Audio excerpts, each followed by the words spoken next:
amana tsakanin maza da mata a cikin soyayya, wala Allah soyayya kafin aure, wala Allah ci gaban soyayya bayan an yi aure. Sunana Khadija Sa'ad, ku kasance tare da mu a cikin shirin.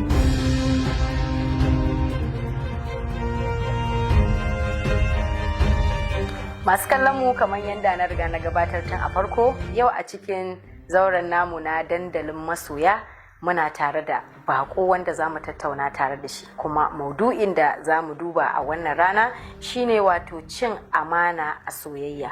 Kuma bakon namu shine Muhammad Kabir Musa. Malam Muhammad, barka da shigowa. Da fata an shigo lafiya. Na'am. To kaji na gabatar ma da masu kallon mu batun da zamu tattauna, kuma a cikin wannan shiri dai na dandalin masoya.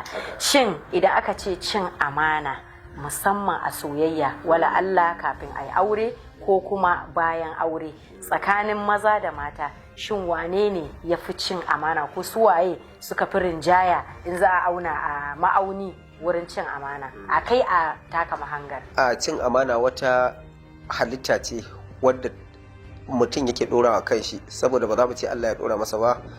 Halitta ce wanda mutum yake dora kanshi, zuciya ta raya masa, shedan ya sa shi ya aiwatar.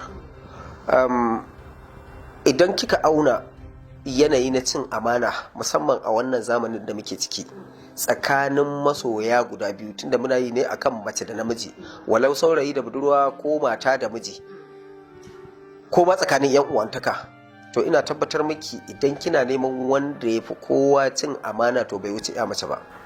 Tafi namiji cin amana? Ko shakka babu, haɗi ma babu. To menene hujjojinka? Hujjoji idan muka ce za mu yi, ina ga za mu iya kai har gari ya waye a nan guraren.